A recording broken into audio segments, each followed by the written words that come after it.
Welcome to Tangents, a podcast based on a series of odd conversations between two friends.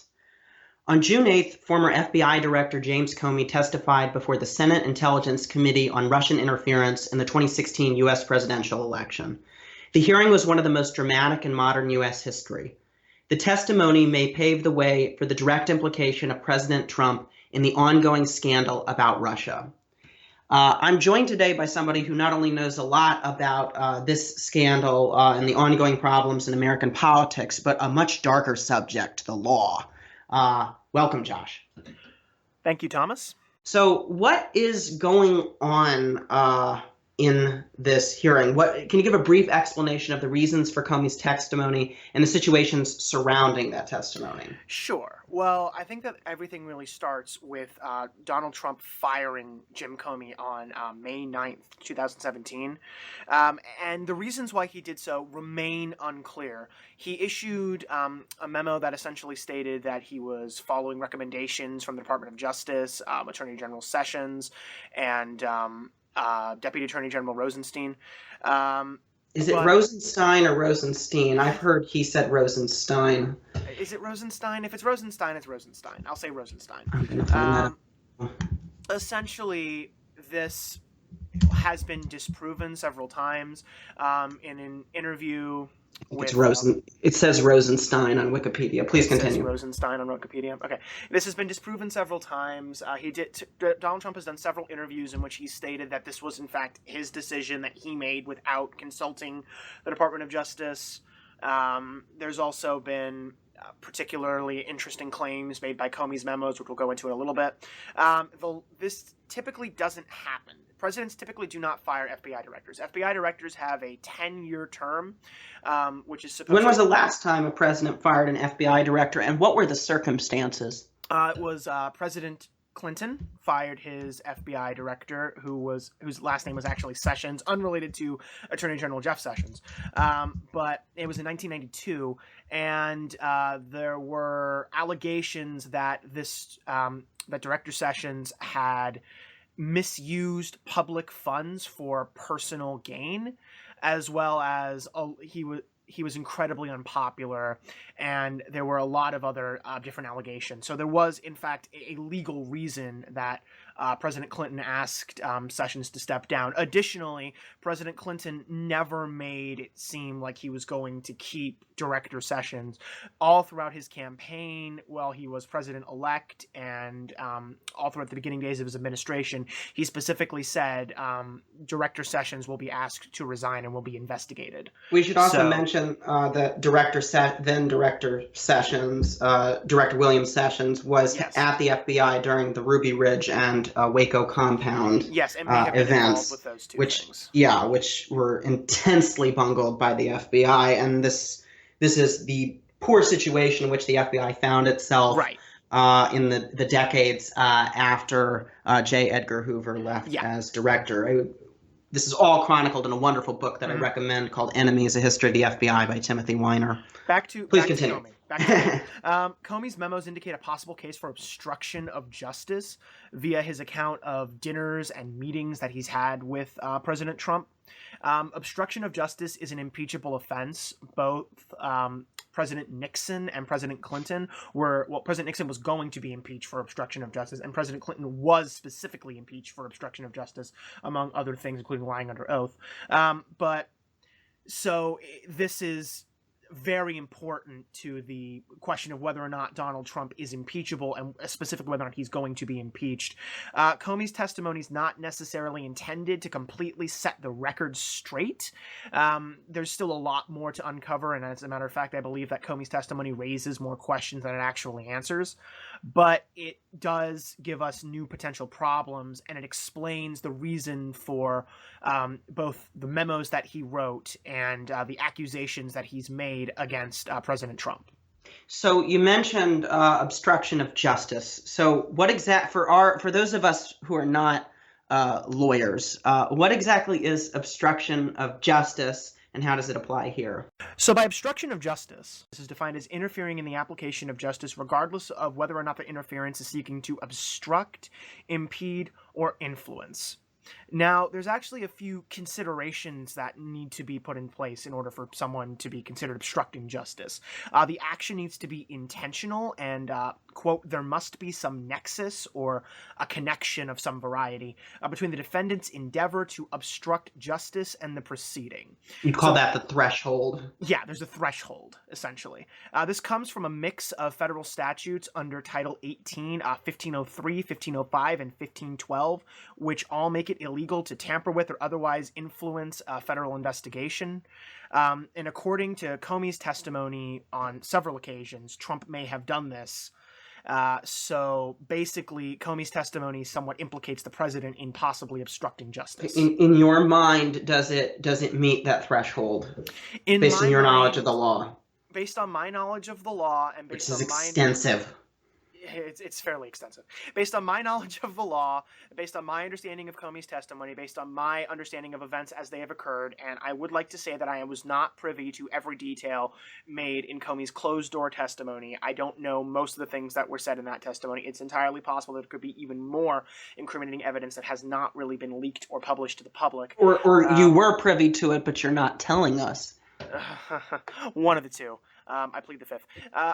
Essentially, once again, I'm telling you, he's like Flynn. You have something in common with Flynn, Josh. Yeah, well, we'll see about that.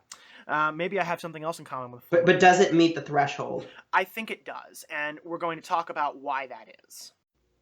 So it's my understanding that there were a series of meetings, I don't have the exact number, between James Comey and President Trump, then Director Comey and President Trump, particularly while they were alone together, that this is highly irregular, highly inappropriate, that even the president's close advisors were asked to leave. And a lot centers around these meetings when we're talking about obstruction of justice. So what exactly happened in these meetings, Josh? That would be entirely correct.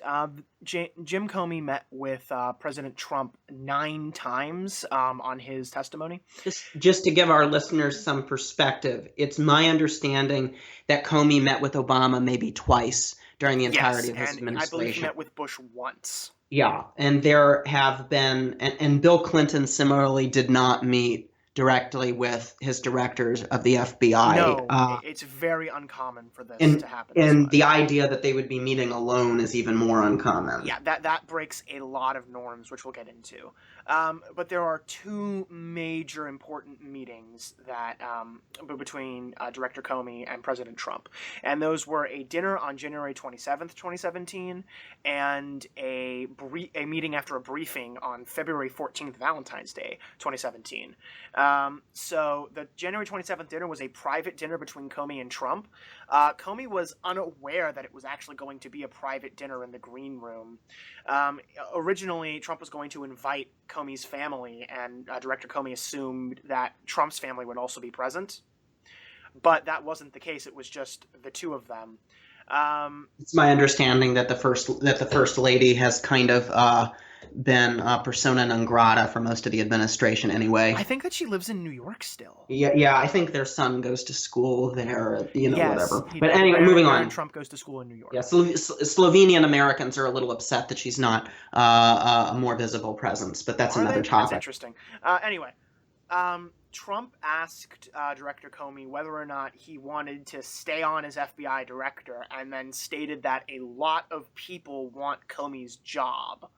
Comey read this as an attempt to get him to ask for his job because Director Comey wasn't particularly shy about saying that he wanted to stay on as FBI director. He'd said that both in public and to President-elect Trump in the past. He was President-elect Trump at the time. And I think he also did to President Trump before. We should add that his predecessor, who's now it's not special prosecutor, I think his name, is it special counsel? Special counsel. Mueller. Yeah, special counsel Robert Mueller, when he was head of the FBI, also stayed on between the Bush and Obama administration. So this isn't uncommon. No, much the same as like a Federal Reserve chair stays on, Ben Bernanke. These types of positions, or for that matter, Supreme Court justices, although this is termed, not tenured, it's not uncommon and kind of highlights the non-political nature of these very important roles. Anyway. Right. This is not breaking norms for Comey. No, not at all. By him wanting to stay on. No, absolutely not. And what is breaking norms, though, is... Well, what is breaking norms is that Comey read this as an attempt by Donald Trump to create almost a patronage sort of system, which isn't very good, seeing as Thomas mentioned, the FBI is usually more independent. There's a reason why the director has a 10-year term. The purpose of that is so that he's not tied to a specific administration and is not answerable directly to the American public, which is why they're appointed positions as opposed to elected positions. So what Donald Trump did broke almost every single norm in the book, and it got worse as the conversation continued, not better. According to Director Comey, President Trump then stated that he needs loyalty and expects loyalty, which seems odd to Director Comey because, again, the purpose of the FBI is not to be loyal to the president or the administration of the president in power at the moment. I have to say that the purpose of much of the executive branch and the government is not to be loyal to the president at the moment. That's not how this democracy works. Yes. We have something, I think, called the rule of law and the Constitution, which is pretty important. And apparently, before assuming office, the president hadn't heard of this concept, which is essential to the running of our society. Apparently, he did not. Or if he'd heard of it, he blocked it out of his memory during this period. He then specifically says that he needs loyalty from Comey. He keeps pressing him for it. Director Comey states that the FBI and the Department of Justice needs to be separate from the president in order for them to function properly. Yes. That actually them being closely tied to the president is in fact an impediment into both the president's credibility, the administration's ability to govern properly, and most importantly, the FBI and the Department of Justice's ability to actually go about doing their jobs and their business. Much of which doesn't really have anything to do with current politics. It just has to do with the law and national security. This is not a political issue. Yeah. It's not that Comey disagrees with Trump's policy. As a matter of fact, Comey's much more of a more conservative member of the FBI, if anything. There are a lot of people in law enforcement. Yeah, he clashed. And federal law enforcement. Ideologically, he probably clashed a lot with Obama more than he would clash with Trump or Sessions or someone like that. But him being a non-political member, having a regular set of duties and expectations, that wouldn't be as problematic. Absolutely not, no. So essentially, Comey then states that in order to, in his own words, when questioned by Senator Warren, I believe, he stated that in order to get Donald Trump to move on and end the conversation, he stated that Trump would always get honesty from Comey. And Donald Trump responded, "That's what I want, honest loyalty." And Comey said that he would get that from him, but he was referring more to honesty than loyalty. And in his written testimony and in his oral testimony, he conceded the fact that he and Donald Trump might have interpreted the phrase honest loyalty differently. Yes. Which I think is entirely likely. So that about does it for the January 27th meeting. There was also a February 14th meeting after a briefing in which Trump dismissed everyone else from the Oval Office and stated that he wanted to speak to Director Comey alone. This, I think, has been the more publicized meeting. Yes, and this includes Jeff Sessions, who tried to stick around during the meeting because Attorney General Sessions is Comey's boss. His immediate superior. He's his immediate superior. Comey Presumably, most presidents would be communicating, if they wanted to have something that involved the FBI, they would communicate through their attorney general. Yes. Rather than directly. Yes, and likewise, the FBI director doesn't brief the president directly. He goes through the attorney general as well. Yeah, that's an important part of how the government functions. Yeah, the attorney general is an intermediary between the president and the Department of Justice. That's one of his roles. And Donald Trump specifically dismisses Jeff Sessions to speak with Director Comey alone.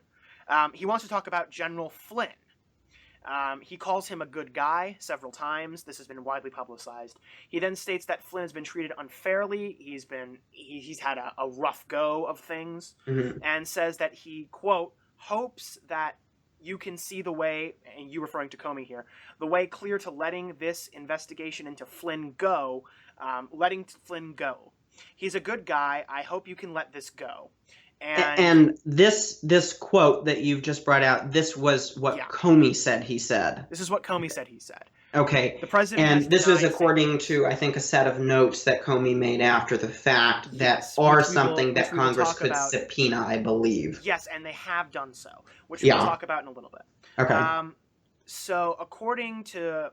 So Comey said that you want to find a way of letting the investigation go about Flynn. Yeah, Trump was upset about Flynn having to resign so early in the administration. Flynn, along with Bannon, had been one of the key figures in influencing Trump's worldview. And there's a lot of speculation about the type of relationship that Flynn had with Trump, that he confirmed a lot of Trump's beliefs. He was a really important part of the campaign. Mm-hmm. And Trump willfully and the transition team willfully ignored the very nefarious ties that Flynn had both to Russia and Turkey. Yes.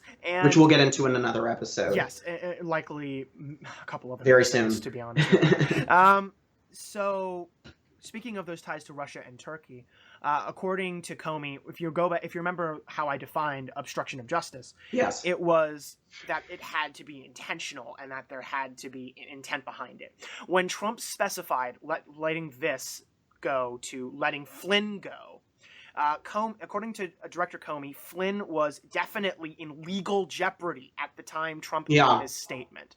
Donald Trump knew that Michael Flynn was in legal jeopardy at this period, and therefore, by making this statement, Donald Trump, if you buy into the obstruction of justice narrative, which we'll go into in a little bit as well, and we'll continue to talk about throughout this entire episode, Donald Trump asked the FBI director to drop an investigation against a former administration official who was legally in jeopardy, and the president knew he was legally in jeopardy. So the president, the surrogates for the president, particularly members of Congress who were present at the hearing, senators, I think Paul Ryan made this statement as well, said that what they heard in the hearing said that the president acted inappropriately, but there was nothing illegal about this. I think it's safe to say you disagree. Can you explain why? I do disagree. Well, there's a couple reasons why. First of all, there's legal precedent for the term for the use of the word hope being used to convey an obstruction of justice. In what respect?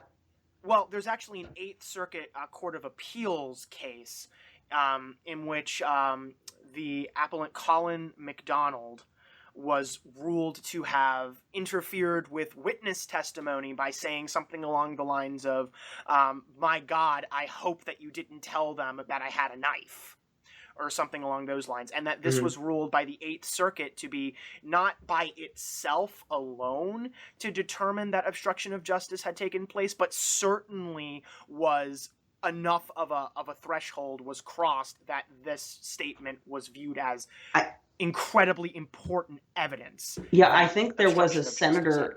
There was a senator or someone who was trying to defend the president actually questioned if it was the case from Iowa. Yeah, questioned that if it was the case that nobody could be considered obstruction of justice if that word hope was used. So that's why that's significant. Yeah, that senator clearly didn't know his case law very well, or didn't prepare for the briefing, or was just ignorant to the fact. I don't know. I don't want to assume malice when ignorance can accurately explain what occurred. But that's not the only reason. Another reason... Kind of important when we're talking about the president. Yes. Another important reason is... when the President of the United States makes a personal request, it is incredibly difficult to differentiate that personal request from a presidential directive. Explain how the Constitution figures into this. In what way exactly, Thomas? So it's my understanding that the Fourth Amendment plays a strong role in this. Yes, in situations in which a police officer might, when showing authority, might not just be asking you to do something. You don't have a choice in the matter. Yes, I can explain that. Okay. So there's the Fourth Amendment, right? Yeah, there's a bevy of Fourth Amendment cases. And your Fourth Amendment is against unlawful searches and seizures, and arrest is considered a seizure. Our listeners, this is entirely tangential, but our listeners might really want to keep that in mind.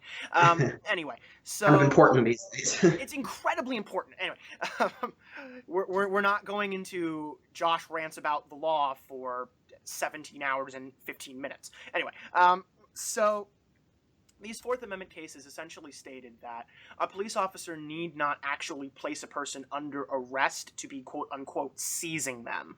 Yes. A display of authority is enough to actually require action from a person who's being questioned by the police. If a police officer walks up to my house and says, "Hey, can we ask you a few questions?" and they're in uniform, that's not enough. If they show me their badge and they say, "We are the police, we are the Fairfax County Police, we would like to ask you a few questions," that's very different. The use of the word police might constitute this as well, and that's been pretty significant, particularly in immigration cases lately, is the use of the word police. Yes. Shouting police at somebody. There's also the use of possible use of sirens and things like that, which signify strobing lights. Yes, exactly. These are displays of legal authority vested in the police and changes the encounter from a voluntary encounter to one in which is slightly less voluntary. And we should say, I don't want to get too much into your constitutional rights, listeners, but it's just worth mentioning that that's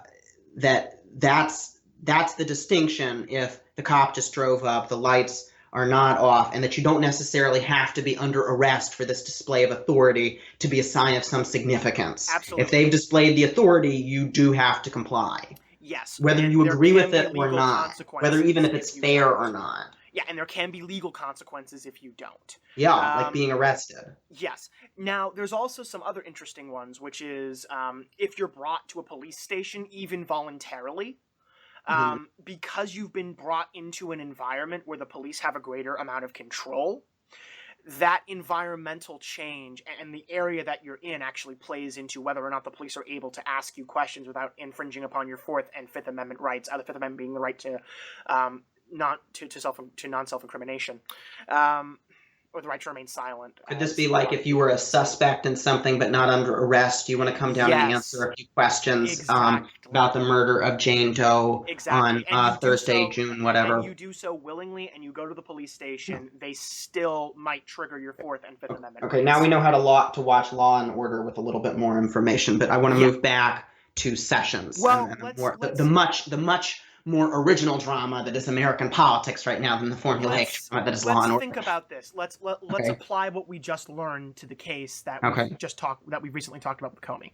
Okay. So, who has the authority to dispatch the Attorney General and send him away from the room? The President of the United States of America. What does he use when he does that? Does he use his authority as Donald Trump, friend of Jeff Sessions, like, "Hey, Jeff, you want to go grab a cup of coffee?" Or does he dispatch him as the President of the United States? And he's in the Oval Office at the time. Which is very similar to if you're brought to a police As opposed station. to the West Wing. Or, excuse me, as opposed to the East Wing. Not the West Wing, the East Wing. The East Wing. He's in the Oval Office at the time, possibly sitting behind his desk, and he dispatches Attorney General Sessions using his authority as President of the United States.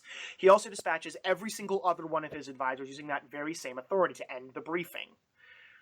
So what happens is Donald Trump has just indicated that he is in fact the President of the United States through a display of authority. And Jim Comey is in the Oval Office, an area in which the President has a greater amount of control of than, say, if they were meeting on the street of a Washington diner or something like that, or going out a pizza for a place by the White House, I think.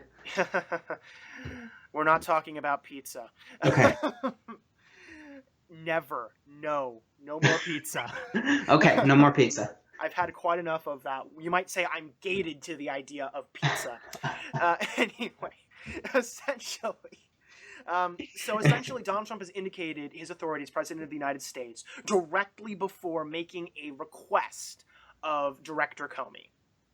Can we really differentiate this from this as a personal request, seeing as he's both in an area in which the president controls and the president has just demonstrated his authority? I don't think we can, Thomas. I don't think we can.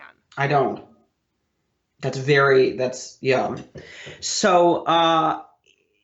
So he's dismissed Sessions from the Oval Office, and he's having this meeting with Comey. We're talking about on Valentine's Day. Yes.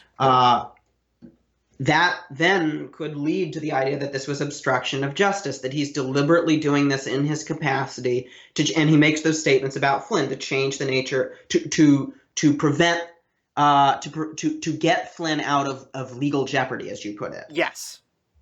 That is entirely correct, and that is definitely my view on the situation as it currently stands. What about Trump's interest in the Russia investigation that Comey seems to make, the claim that he was seeking to impede? What exactly was that interest? Well, his main overriding interest from January 6th onward was whether or not he himself was going to be implicated and who exactly was under investigation. It's worth pointing out that the January 27th and February 14th meetings weren't the only meetings discussed in Comey's spoken and written testimonies. There was also a more generalized briefing on January 6th in which President Trump, I believe it's President-elect Trump at the time, President-elect Trump stated that he wanted Comey to reassure him that he wasn't being implicated in the Russia investigation. Intermediaries went up to Comey and said the president would like to know that he personally is not going to be implicated in the Russia investigation. Trump wanted a public statement. Comey said that he didn't give this because of a duty to correct. The investigation is surrounding Trump's campaign. Trump is a member of his own campaign.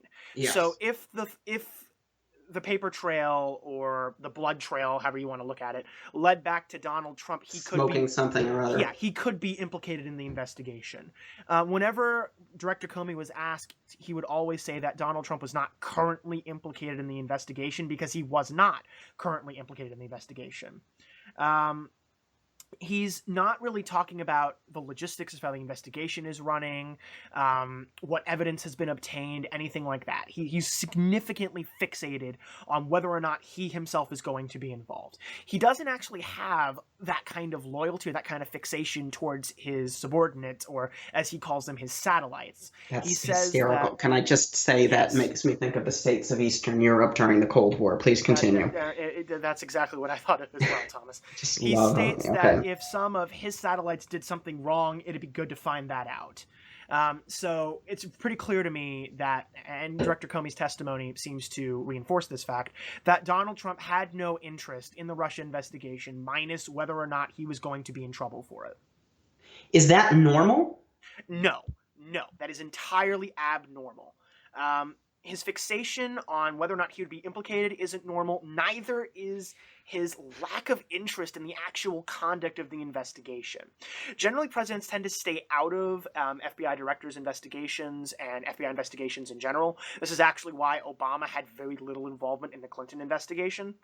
Yes. Despite the fact that his party was clamoring, the Democratic Party was clamoring for Obama to get involved because they thought the investigation was being conducted. And eventually Loretta Lynch also did not directly did eventually recuse herself after that very poorly judged meeting with Bill Clinton on the tarmac. And thus it was the case that this all came down to James Comey and whatever his decision was in the election, and here we are. Typically, presidents are briefed either by the Attorney General or by a security official on both how the investigation is being done and who is actually being investigated.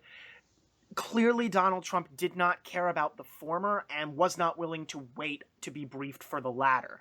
He proactively sought out Director Comey and pestered him about whether or not he was going to be implicated for this investigation. I don't like to use the word paranoid, but I think that fixated is a great term for how Trump seemed to be, whether in terms of focusing on whether or not he was going to himself be implicated in the Russia investigation.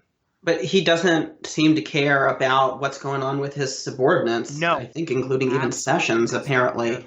Well, which we'll talk about Sessions. We'll talk about Sessions' problems in a second. But he doesn't seem to care if Kushner or other members of the administration are implicated in this. These people who are pretty essential to the running of his government, of his administration, because they're the very few. He doesn't have that many officials in there, and there don't seem to be many other people who are, including Republicans, who are willing to join this administration at this point, and he doesn't care if they're implicated in this investigation. No, he does not care at all. What about Comey actually seeking to write the memos? Why did he feel the need to do this? Well, in his testimony, he states that there were three main reasons: the circumstances, subject matter, and the person he was interacting with. He states, direct quote, "The circumstances, the subject matter, and the person I was interacting with." Circumstances first. "I was alone with the President of the United States or the President-elect, soon-to-be President. The subject matter. I was talking about matters that touch on the FBI's core responsibility and that relate to the President or the President-elect personally. And the nature of the person. I was honestly concerned that he might lie about the nature of our meeting, and so I thought it really important to document." I want to touch on the last point there because I think that's the most significant. Yeah. He's not only he not only stated in the hearing that Trump did lie. He's pretty, and this is a high government official directly saying that he believes the president will lie. Yes. That this is a pattern. And that there has to be some kind of active record of something that he was anticipating would be a serious problem. This is a high government official saying that the president is not trustworthy, cannot be trusted, and therefore, not just that he was telling an untruth on a single occasion, no, that this is likely to continue to happen in something of incredible importance. Yes, and he felt the need to break his norm of not documenting, because he's never done this before with the president. He's done it. There are reports from people who knew him when he was in a lower position that he would frequently do this with superiors he did not like very much, or conversations that he thought he could use against people, because Comey is a fantastic politician as well. This hearing, if anything, demonstrates why presidents don't typically fire FBI directors, because they're very good at testifying. Yeah, well, we saw, that was the thing I saw above anything else, and really that contributed to the high drama here. This testimony was not just him walking in off the street. This was highly planned and orchestrated. And he wrote these notes knowing that he was going to be in front of a Senate committee testifying. It's pretty clear at that point that he was ready for this. He knew this was going to happen. Yeah, absolutely. He also wrote these notes with the intent of them being shared. Comey, in his testimony, admitted to leaking his own memos by giving them to a friend. And what do you make of that? What do I make of that? And was that illegal or improper in any way? No. Improper, maybe. Illegal, no. So there's a question of executive privilege in a case like this. Yes. Executive privilege does not incur a legal penalty. It incurs a social or an ethical penalty. If you break executive privilege, the president might not trust you anymore, and you might not be given the kind of information that you were previously given. There is no legal punishment to breaking executive privilege. And furthermore, executive privilege might not even apply in this situation, because what Comey is talking about in these memos are statements and ideas that are antithetical to American democracy, and that are potentially even treasonous or illegal themselves. I mean, there's a limit to executive privilege, and I don't think that Comey even crossed that. So no, this is not illegal, and I wouldn't even go so far as to say this is unethical. Plus, Comey, as a participant in these conversations, has more right than almost anyone else to leak this information, and he chose the way in which he leaked it. He wrote his own memos and used his own intellectual property to make these statements against the president. I think that Jim Comey has every right to do that, as a matter of fact. So I want you to go into a little – so we mentioned the third point he makes, but I want you to go into a little more detail on the significance of the first 2 points. Okay. So the circumstances we've already kind of harped on a little bit. Yeah. This is the location, the Oval Office, the fact the president just sent him away. The subject matter. Donald Trump brought up an investigation that specifically implicates his campaign, and specifically talks about a single individual who he believed got a rough shake of things, who he wanted to have potentially reinstated, who he wanted to have the investigation dropped against. This is, again, as I stated earlier, this is not something that's typically talked about. And furthermore, this is something that is incredibly integral to how the FBI works. Donald Trump is asking for very specific information about an ongoing FBI investigation that could potentially implicate him and people who are very close to him if evidence surfaces that implicates them. We should, I think, kind of mention this is something that's so common to hear in politics that it's mocked. but plays a pretty important part in our democracy. When President Obama or other presidents or politicians are asked about ongoing investigations, what do they say or what do they say, or what they should say every single time? I cannot what? I cannot discuss this with the I public. cannot comment on an ongoing investigation. I remember Obama saying, obviously, I cannot comment on an ongoing investigation. It's a self-evident very thing. This is self-evident to most politicians and to most presidents. Furthermore, Comey himself did the same thing in his public testimony. When I believe Committee Leader Burr would ask him a question. Yes, Richard Burr of North Carolina. Yeah, Richard Burr of North Carolina, Senator Richard Burr. He stated that he could not answer this in an open setting because it pertains to an ongoing investigation. And there were several times in which even more favorable questions, which were obviously seeking to get Comey to elaborate on points that he had made and not seeking to challenge them at all, where he would become very, very wary and say, I cannot elaborate on that much further because it deals with an ongoing FBI investigation. Yeah. So again, this is not something that's typically discussed. So the subject matter was also very troubling for Comey. So you have the situation is troubling, the circumstances are troubling, the subject matter is troubling, and the person is troubling. And these three formed a trifecta, which caused Comey to write his memos. Was there anything else interesting revealed in Comey's testimony? Yeah, there was a lot of interesting things in Comey's testimony, actually. Well, we had final confirmation that Lynch recused herself because of the conversation with Clinton on the tarmac.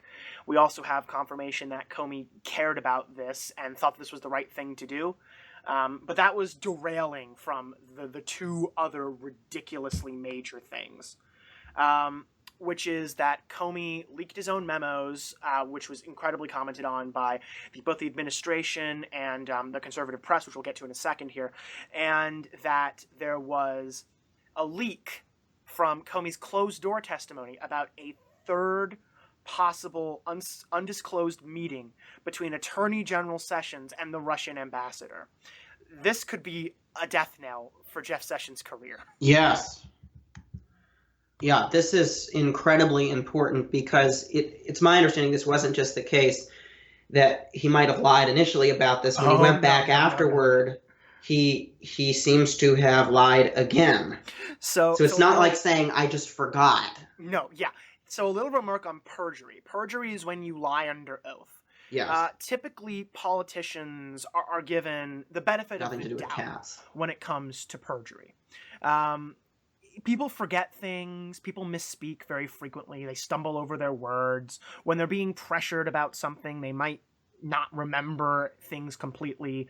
And it's also worth mentioning there's just kind of a history of this to avoid perjury of officials saying that they don't remember. I think the most notorious instance is former Bush administration Attorney General Alberto Gonzales saying, I do not recall, how many times was it? God, it must have been 100 times. It was an insanely high number of times that he said that he did not recall. Yeah, but he didn't get perjured. No, because he was telling the truth that he did not. Well, he was telling the truth as far as it could be proved that he did not recall.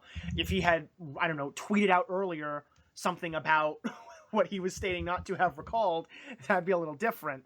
But so Sessions has already had to clarify his testimony once, because he stated that he did not ever meet with the Russian ambassador. 122 times. It was 122 times. Yeah, not shocking. And this, I think, this is related to the Bush administration's, I think, was it the policy on warrantless wiretapping? Yes. I'm trying to go back through this in my head. Something along that. Something bad. Something along those lines. Yeah. Something along the lines of broadening national security. Yeah, this was also, by the way, in Tim Weiner's book, Enemies: A History of the FBI. Anyway, please continue. Yeah. Anyway, so Tim Weiner is going to send us very, very happy emails. If he ever listens to this. I'm sure he listens to this. A lot of important people listen to Tangents, Josh. Of course, yes. Suffice to say... Don't laugh too hard at that. I'm not laughing too hard at that. I chuckle. Okay. Suffice it to say that Sessions already clarified his testimony once, because he did, in fact, meet with the Russian ambassador twice. And he disclosed, yes, I met with the Russian ambassador twice, and partially as a result of this, or partially as a formality, as the Department of Justice stated after Comey's testimony, he decided to recuse himself from the Russia investigation, which is perhaps the best thing he could have done. But if there's a third meeting that Sessions did not disclose when he clarified his testimony, that seems to allude to the fact that this was not, that his initial stating that he did not meet with the Russians was not done out of ignorance, but might be done maliciously instead. And furthermore, when he clarified his testimony, it's not particularly difficult for senators to determine how many times they've met with someone. They block out their days in 15 to 30-minute blocks for the most part. They could ask an aide. They could get a bevy of interns working overtime to figure out who exactly they met with.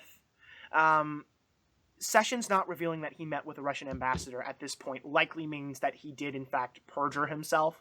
And if he does not admit to this fact in his testimony very shortly, he might perjure himself again. And but that could result in him... Would the onus be, though, on Congress to charge him with this? Yes, the onus would be on Congress to charge him. They're not inclined to do so to one of their former colleagues. They're not inclined to do so to one of their former colleagues, but... They're so willing to do it to the administration. Yes. Seeing as Sessions... let's go with that. Seeing as Sessions and Trump are having a fairly public feud over the fact that Sessions decided to recuse himself from the Russia investigation, which President Trump blames for the reason why the Russia investigation hasn't really fallen into the news cycle yet, and why the Russia investigation has become as large of an issue in his administration as it has. It's entirely possible that he could dismiss Attorney General Sessions over his perjury. That's the most powerful member of his administration and the one that's been actually implementing his agenda the most effectively. Yes, actually, we will talk about Jeff Sessions and his agenda extensively in a further episode. Yeah. In another episode. Well, you've alluded to this before. Moving on from Sessions, talk a bit about the administration's response to the Comey allegations. Well, for quite a while... It's going to be really difficult arguments to disprove, real challenging for us. For quite a while, there was radio silence from the Trump administration. And this was particularly interesting because Donald Trump had threatened to live tweet Comey's testimony. It didn't when he happen. Found things that he disagreed with. No, there was nothing for the entire time that Comey was testifying, and for a couple hours after that. Just imagining him walking around the Oval Office. Where's my phone? I can't even figure out where it is. You look over there. Check inside the flower pot. And he's just walking around all day. And his aides have kind of snuck off to some other part of D.C. with it in a locked box. It almost seemed that we had another a bit like Joe Biden and the key to the Naval Observatory. Yeah. It almost seemed we had another Covfefe incident on our hands where Donald Trump was just not going to say anything for a long amount of time, and that itself was going to become a scandal. But eventually Trump did tweet. He tweeted that he felt completely vindicated, complete vindication, and also, wow, Comey is a leaker. And that was his administration's response. The first response. Then his personal lawyer, Mark Kasowitz. Yeah, this is increasingly becoming an issue. Yeah, Kasowitz is becoming more and more common around the Trump administration, and also Trump is using. We should say, because the White House counsel's office. Jump in here at any point. The White House counsel's office. Not quite in the same way as the FBI, but its relationship is to the institution and not to the political actor. And I think the head of the chief White House counsel, who's proven to be a really key figure in the administration, has also strongly recommended to the president that he use his personal lawyer, chief White House. I can't remember the guy's name for the life of me, but go on. There's been a lot of people declining appointments to the administration to prosecute things for the Supreme Court cases or to help with the Don McGahn administration with his Google in the middle of the episode. That's all right. Or to help the administration with the ongoing Russia investigation. There's been a lot of people who have declined to do that. So his personal attorney Mark Kasowitz stated that Comey's testimony was false, that there were provable issues with it. Namely that Comey's statement that he leaked his memos in response to a tweet that Donald Trump made about how Comey would not want him to release the tapes. Okay, we get to the tapes now. To which Comey's response was... this is now a t-shirt. Particularly hilarious. Lordy, I hope there are tapes. This has become... I swear, and this just kind of proves how media works and the internet works in this day and age, that there are probably now t-shirt companies that are making millions of dollars off of this. Lordy, I hope there are tapes. Yeah, it's just stunning. and there are now a million variations of this that we don't have time to get into. That was the front page headline for the Huffington Post at one point during the testimony. Not the most sensational headline ever done by the Huffington Post. No, it was a direct quote, which is hysterical. Josh, maybe you could tell us what you once referred to as the Huffington Post, and we'll get into this in our media episode in a few weeks. I referred to them as a trash compactor. Trash compactor, yeah. Because they take all the trash from all over the internet and they compact it together into one area. We kid the Huffington Post, but going back to the tapes. Going back to the lack thereof. Going back to the tapes or lack thereof. So, according to Comey's testimony, after this tweet, he felt it prudent to leak his memos that he'd already written to his friend and tell his friend who was a law professor at a Columbia University, I believe, and tell his friend to give these memos to the media. Kasowitz claimed that there was a New York Times article from, I believe, May 12th, which was before the May 15th date that Comey gave for the leak of his memos, that referenced information that are in his memos, which might be true, but the New York Times, which is pretty decent about citing where it gets its sources from, I think so. Did actually... In a May 16th article, did specifically reference Comey's memos, which they had not fully read at that point, but had gotten a hold of part of or had heard about.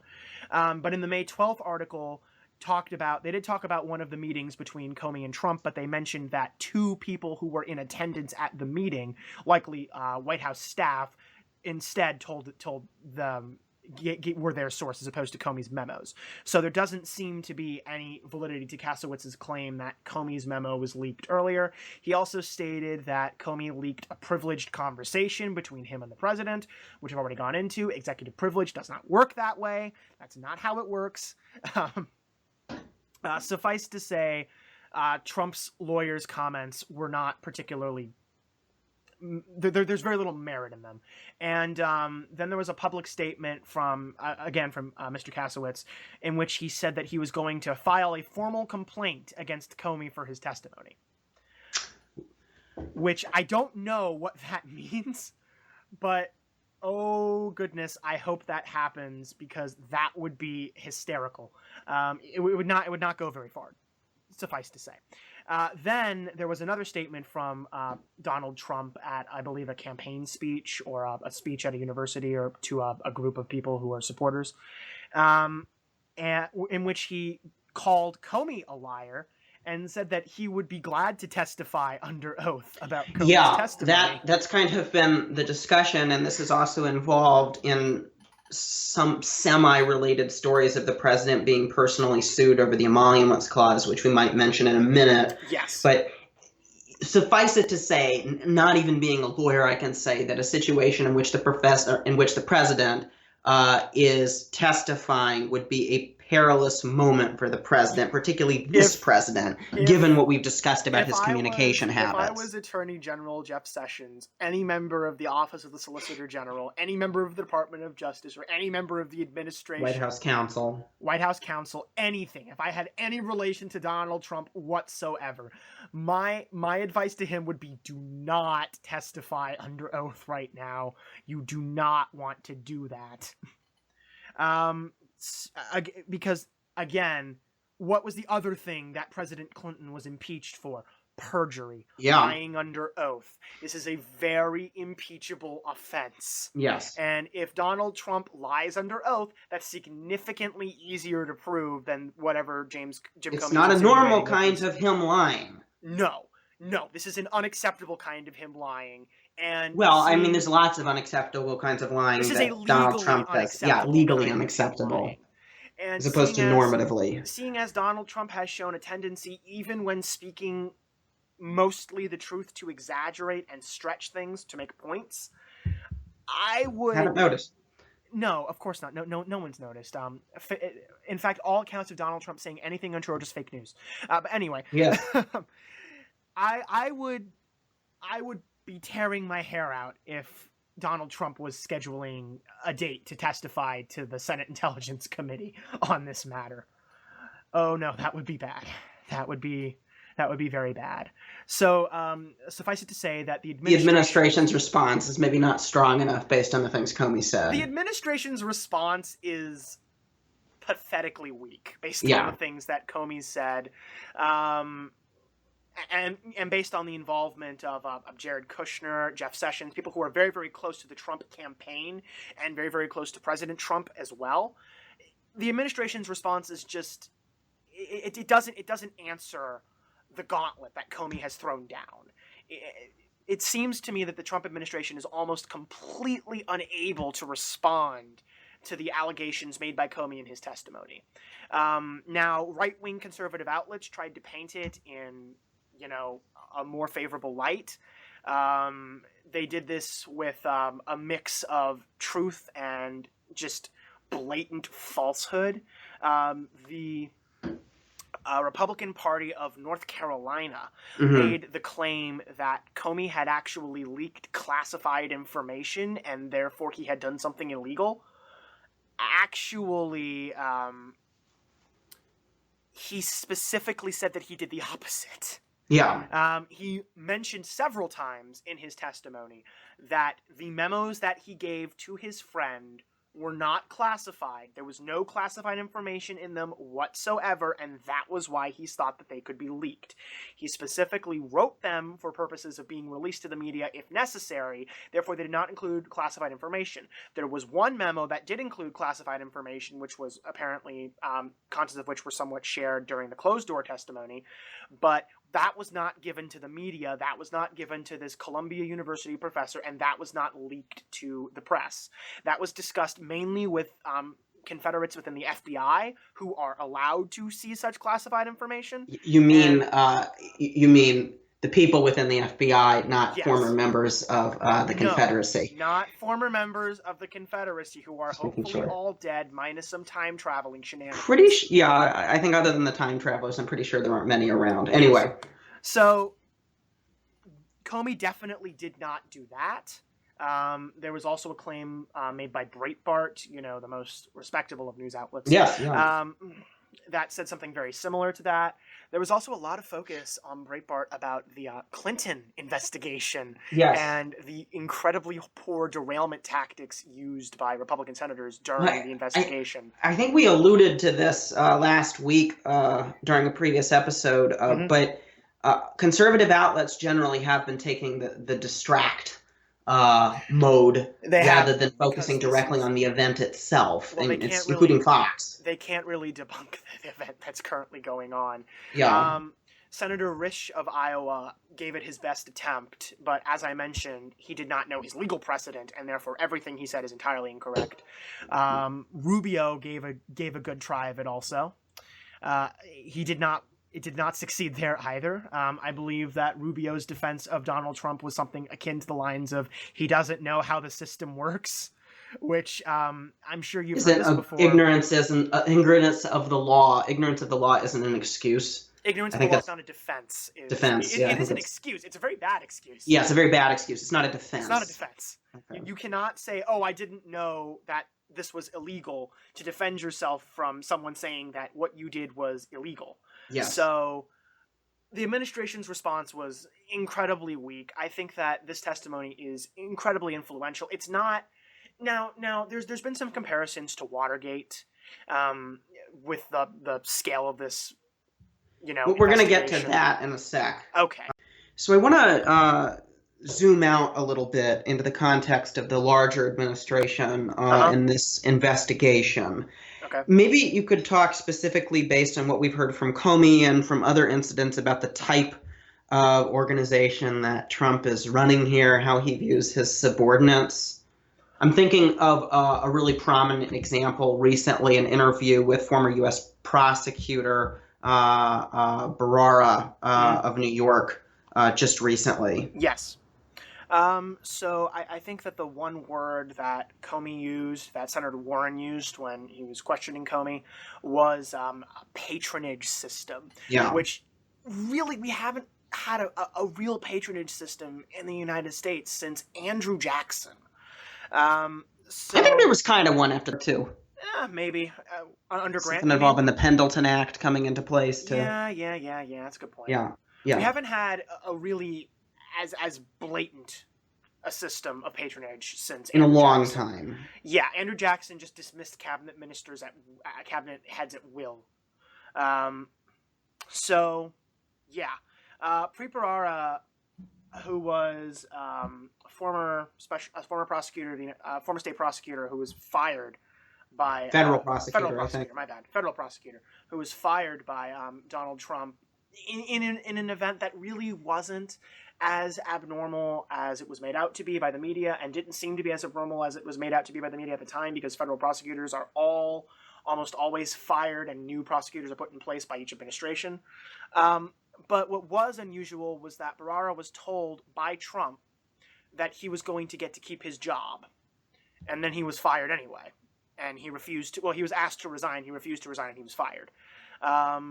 He, in a recent interview, he stated that he was fired because he refused to answer or respond appropriately to several weird calls from the president. He mentions that the president was talking to him about minimizing the difference, the distance between the executive branch and the Department of Justice in a way that Bharara thought was entirely inappropriate. And he said of the president that he was trying to cultivate some kind of relationship. Yes. And he went on to talk about these calls, which he called inappropriate. And he said of the Obama administration, the number of times that President Obama called me in 7.5 years was 0. The number of times I would have been expected to be called by the President of the United States would be 0, because there has been some kind of arm's length relationship given the jurisdiction that various people had. Yeah, and this is important given what we were just talking about with Comey. This directly ties back to what Comey was saying. Comey said that Trump was seeking to lower the threshold between the president and the FBI director, seeking to establish a personal relationship, a patronage system. And it's really almost like a crony-like system. And it's not particularly... It doesn't seem to be a particularly good system to have in place. Additionally, I have to say of this, and this is really important, as someone I studied comparative politics in authoritarian countries at university. This is how countries that don't have the rule of law operate. This is how things, and I don't want to sound melodramatic when I say this. I'm saying this as an informed opinion, that this is how things work in Russia. This is how the justice system in Russia works. High-level political officials lean on other people within the government this is in a personalistic way to get outcomes that they seek to happen, which is what appears that the president was doing here. This is very, very contrary to the spirit of the rule of law. Absolutely. As a matter of fact, in an essay called the Rule of Law Abusers, I believe, or something like that, an academic by the name of Abusing the Rule of Law, an academic by the name of Martin Krieger specifically talks about this instance of individuals, high party individuals, or individuals that are high up in an administration, becoming directly involved with prosecutors, becoming directly involved with people who are supposed to be not involved with them, becoming directly involved with people who investigate them, as an abuse of the rule of law and supporting the rule of law only in name as opposed to in practice. And this is entirely not what American democracy has been predicated on through its various years and formations. I mean, it's not... This is entirely abnormal in every sense of that word. I have to add, the reason you have a constitution and the reason you have laws in the first place is precisely so this doesn't happen. Exactly. This is exactly what the Constitution of the United States seeks to prevent. Additionally, speaking of things that the Constitution of the United States seeks to prevent, Donald Trump might have a personal lawsuit levied against him. Yeah. This is the news that the District of Columbia and Maryland, in the state of Maryland, not a Commonwealth, state of Maryland, are suing the president over the emoluments clause related to the D.C. branch of the Trump Hotel, which the president continues to promote. Mm-hmm. He continues to promote. He's not divested himself in the way that he said he was going to. He's receiving money from foreign dignitaries who stay at the Trump Hotel. The claim is up to hundreds of millions of dollars have gone into his businesses since he became the president from foreign investors and foreign dignitaries and foreign governments. And the District of Columbia and the state of Maryland claim that this is a clear violation of the emoluments clause, which, if our listeners are not aware, I mean... Well, maybe remind us. Yeah, the emoluments clause has fallen out of the news for a little while. Can't even spell that word. It starts with an E. The emoluments clause is essentially the clause in the Constitution that states that the president cannot hold a foreign title, cannot have any direct ties to foreign nations, and cannot receive any bribes or money from foreign nations. And this does seem to directly apply to President Donald Trump and the Trump Hotel and also his various businesses, because he's not divested himself. He's still very much in charge of his businesses. He's still receiving income from them.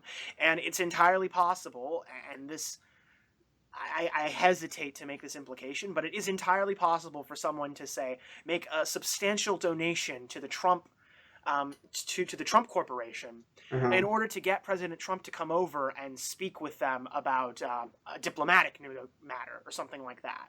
And this just related to sanctions, perhaps, against a large cold Eurasian country. A large cold Eurasian country, which has gotten a little aggressive in recent years. No, this is entirely unacceptable under the Constitution of the United States. I think that there's a very clear violation of the emoluments clause in this respect. Even if Trump had divested himself, I would think that there would be a clear violation of the emoluments clause. He really just has to forfeit complete control of his businesses. So he is personally being sued. This is a personal suit against Donald Trump, not against the president. But that's kind of my next question. So he can be personally sued then? The president can be personally sued. He cannot be sued as acting president. Okay. Which is actually even for something that's related to the office that he holds. Yes, which actually plays into effect here. So there's another norm that's potentially being violated. We're violating so many norms. Which is we're gonna do an episode. We're gonna have longer discussions about norms in American politics later, but we want to limit the amount of Prozac that our listeners need in each episode. Yeah, the acting president has never been sued for actions they've committed as the sitting president. President goes under, I think, the 25th Amendment. Yeah, the acting president would be the non-elected president. The sitting president, the elected president of the United States, has never been sued for actions they've committed as the elected president of the United States. And it's unknown whether or not the sitting president of the United States could be sued even after their term is over for actions they committed as sitting president of the United States. There's no precedent for this.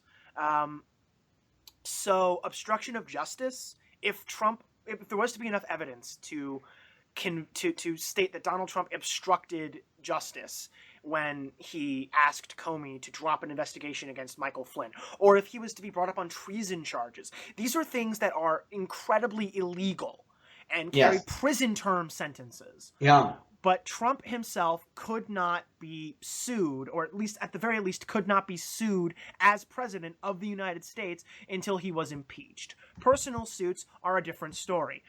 If our listeners will recall back to the Trump University scandal, Donald Trump made the argument that he, as president of the United States, could not be sued because he was now the president of the United States, and the court threw that argument out immediately, saying, yes, you can be sued because these actions were not committed as president of the United States. Donald Trump, the business holder, and Donald Trump, the commander-in-chief, are two different people, legally speaking.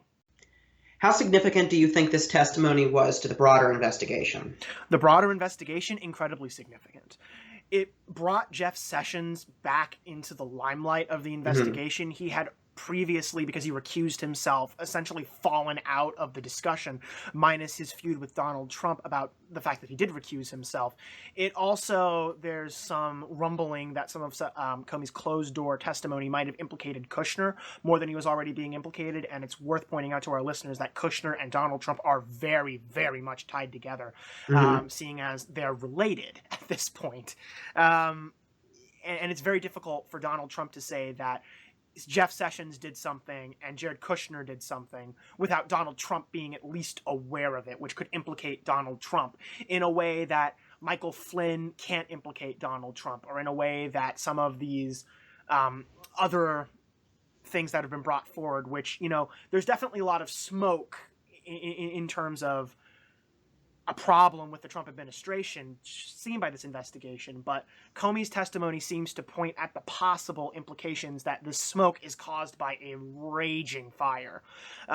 Additionally, I cannot stress how important it is that Jim Comey stated that part of the reason why he wrote his memos is because Donald Trump, the President of the United States, cannot be trusted.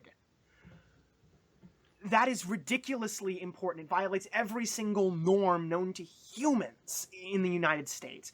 The FBI director does not say that about the president. That's not something that you want to say. This is not, and it's really worth saying in this environment, you know, where we're used to politicians making raucous accusations against each other. It is very different when you have a high-level government official like this saying anything like that. Under oath. That he thought the president was so untrustworthy that he had to compose memos. The MO of anybody in government is to say that you can trust the government. That's obvious. So this is profoundly important. That's profoundly important. So are the subpoenaing of Comey's memos, because when Comey's memos come out, if there are tapes which corroborate the memos, that's essentially demonstrates that Donald Trump did, in fact, obstruct justice. You don't think there are tapes, though? An impeachable offense. I don't know if there are tapes, Thomas. I'm not involved in the White House. I hope that there are tapes. I suspect that there actually aren't, and Trump was bloviating in the way that he usually does and saying, like, oh, if there had been tapes, you know. I really don't know. There's no evidence right now that there's tapes. The Department of Justice has denied that there's tapes, which is intelligent. Just because there isn't evidence that something exists isn't proof that something does not exist, as I'm sure your friends on Tumblr and other places would never cease to remind you. Yes, there's the very pithy way to say that is the absence of evidence is not the evidence of absence. So yeah, no, there's definitely a possibility for tapes. If there are tapes, that would implicate Donald Trump. Even if there aren't tapes, this testimony combined with what eventually happens with Sessions' testimony, what eventually happens with Kushner's testimony, could be enough to implicate the president in obstructing justice, in the Russia investigation in general, or if the president decides to testify himself, in perjury. And all three of those are impeachable offenses, and it's going to become incredibly difficult for Republicans and for the administration to defend themselves, as we've seen with the lack of a response from the Trump administration on this matter. I mean, yeah, they've responded, but it hasn't been convincing. I don't think that even their base is all that convinced. Also, President Trump... That's truly astonishing. You think even among his supporters, there are starting to be doubts now. I think, bearing in mind the information ecosystem in which many of them exist. Yes, I think that the lack of coverage you've seen from things like Fox News, the lack of coverage you've seen from things like Breitbart would be filled with articles about how terrible of a person Jim Comey is right now. And it's just not. And it's very difficult for them to respond to this, I think. Furthermore, Donald Trump's approval rating continues to drop. It's about 38% now, which is incredibly low for a president in his first year of the presidency. Just a few months in. I don't even think we're not even 6 months in, are we? No, we're not even 6 months in yet. We recently passed the 100-day mark, Thomas. It feels like it's been going on for forever, but it hasn't even been going on a year yet. Well, I'm going to get into that very soon. I want to ask, though, briefly, based on your anthropological research into the alt-right circles, Yes. what they're making of this, since you alluded to that some of his supporters might be distancing himself at this point. The best thing that they're doing is they're reinforcing a lot of conspiracy theories about Comey, and they're saying that Comey's testimony reveals why he was fired. They're saying that it reveals that he has a fundamental disrespect for the president, that it reveals that he doesn't understand how the legal institutions work, which is hysterical, in all honesty. A slight aside here, every single article I've read from this anthropological research group I have has failed to understand how the rule of law functions, failed to understand... Wait a minute. You're telling me that people on the alt-right don't understand the rule of law? Yeah, I'm telling you I'm that. shocked. It's very surprising. Yeah. I was personally taken aback. Anyway, they say that this testimony demonstrates why Comey was fired, and that the president was right to fire Comey. And the funny thing is that that's not even the question being asked here anymore. Comey's firing... I mean, yes, Comey's firing is potentially also a key in the obstruction of justice narrative. A 1998 case determined that even... First of all, the president has the right to dismiss the FBI director at any time for any reason, right?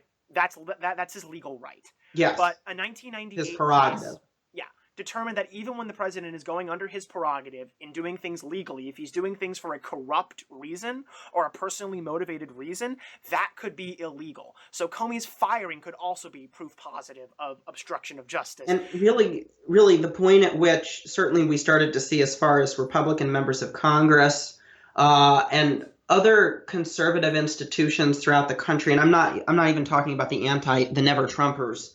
I started to distance themselves from the president, and maybe something, at least in my mind, as cynical as I am about norms these days, firing Comey was a violation of a norm. Absolutely. It brought back historical, and we didn't mention it up to this point. We'll talk about Watergate in a second, but it brought up memories of Richard Nixon's firing Archibald Cox, his members of his at this point. So Nixon tried to fire Archibald Cox, the special prosecutor, and his attorney general resigned, and his deputy attorney general resigned, and it was ultimately, and this is an amusing piece of trivia, it was actually Robert Bork who ultimately fired Cox. That's pretty funny. That is pretty funny, but that was a point at which even some of his supporters in Congress started to distance himself from him. Yeah, I think that this is a situation in which a lot of Republicans in Congress are going to be distancing themselves from the president, especially if the president decides to testify, which, again, I really hope he does because it would be hilarious. But no, this is an incredibly influential testimony, and it really, really drives home the fact that this investigation will probably eventually be of President Donald Trump himself. Oh, Josh, everybody has been bringing up the ghost of Watergate, including, I think, myself just a second ago. Yes, you did. So how does this compare to Watergate from your knowledge at that time? Well, currently, I don't think that this is too comparable to Watergate at the moment. For one thing, I think the Nixon administration was a little bit brighter about how they went about evading the Constitution. Yeah, the Nixon administration was quite a bit brighter about how they went about avoiding the Constitution. I think the columnist David Brooks of the New York Times used to say that the criminals used to be a lot classier than they are today. Maybe that's the case, but the Nixon administration was also... dark cynicism in that. Yeah, but the Nixon administration was also a lot more explicit about how they went about violating the Constitution. Again, there's the potential here for a legal case against Donald Trump, but there's no smoking gun, as it were. There's a lot of the stuff is circumstantial. You can argue for it. It's very difficult to argue against it, but it's not what you had with Watergate, which is when it started to unravel. It was done, you know? Yes. And we also don't have a major insider source in the same way that we had with Deep Throat. Comey is influential. His testimony was incredibly important, but he's no Deep Throat. Yeah. You know? So until we get a deep throat. And the nature of the scandal is different. Yeah. Until we get a deep throat, until Trump decides to actually perjure himself by testifying, or until we discover that this does in fact go deeper, which could happen with Sessions' upcoming testimony or Kushner's upcoming testimony. I really don't think this is comparable to the Watergate scandal at the moment. It's definitely a major scandal involving the Trump administration, and it's definitely a major scandal that will result in the investigation of the president, though. Well, I want to hit on our last question then for what your broader assessment of this situation is. We're going to go into more detail about the connections that the president has to Russia, about the connections of Michael Flynn and the other pieces of this scandal in probably many future episodes of this podcast. But it's likely going to continue throughout his entire administration. Yeah, there's a lot more information that's going to come out, and we also want to talk about other things. But do you think this is the death knell for the Trump presidency, and will he be impeached? Or are we going to be, is this just going to be the new reality of American politics for the next 4 years? So the funny thing about impeachment is it's a legal decision oftentimes made for political reasons. A judge doesn't impeach the president. The Supreme Court doesn't write a writ of impeachment to impeach the president. What happens is the House of Representatives has to vote in a majority to impeach the president, which starts a trial in the Senate in which if 2/3 vote to remove the president, he is summarily removed from office. The Republican It's a political exercise, and it's my understanding that I'm venturing into scary territory when I start talking about the law and the Constitution, but high crimes and misdemeanors is pretty much whatever Congress wants it to be at any given time. I think there's actually a quote from a congressman in the 1970s saying that high crimes and misdemeanors are what any Congress decides that it is at any given time. That's exactly what the typical understanding of high crimes and misdemeanors is. It's whatever Congress wants to try the president for. Yeah. Trump has definitely done enough to start an impeachment proceedings on high crimes and misdemeanors. The question is whether or not it's politically advantageous for the Republicans to do so at the moment. Typically, there's a very, very, very high threshold for a party to turn against a sitting president that represents their party. And I don't. We should mention that Republicans did eventually turn against Nixon, but they did.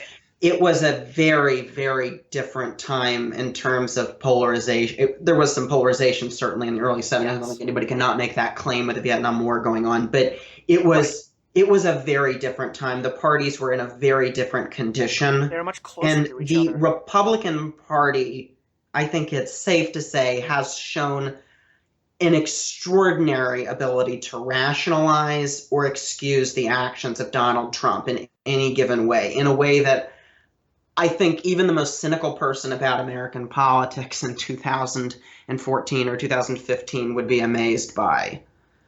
Yeah, and I think that, so in some ways, there should be an incredibly high threshold for impeaching the president. Yeah, I mean, we don't want to have a situation when they're just removed because we don't like him. Yes, and that's incredibly important. And I don't think we've crossed that threshold yet. Could the Comey testimony be instrumental in crossing that threshold? Absolutely, because unlike every single other bit of testimony, the Comey testimony implicates Donald Trump specifically. Yeah. And if Jeff Sessions is implicated and says something along the lines of, I had a conversation with Donald Trump before I decided to recuse myself or before I decided to amend my testimony, that could further implicate Donald Trump. Jared Kushner's very involvement inherently implicates Donald Trump. This trifecta could be enough to cross that threshold, and we could start seeing Republicans turn against Trump. But at the moment, no. Comey's testimony by itself doesn't fully cross that threshold that Republicans are going to need to cross in order to start an impeachment proceeding against Donald Trump. We're not just talking about some Republicans turning on Trump. That's already happened. Yes, but we're talking about enough in the House and the Senate to actually impeach and then convict the president and remove him from office. And that's a significant number. Typically what happens... And I don't know if... I'm sure listeners are aware that getting Congress to agree on anything much more benign these days rather than Republicans ousting their own president is pretty difficult. It's like herding cats. Yes. Typically, what happens is the electorate starts clamoring for the president to answer for his crimes, and then the senators representatives will turn against their sitting president. That's what happened with Nixon.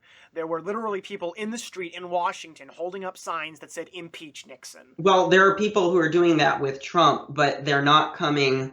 They don't come from a part of the conservative electorate areas. that maybe had a neutral attitude toward him to begin with. They come from the resist Trump the resist Trump demographic, who are already seeking to impeach Trump based on the emoluments clause.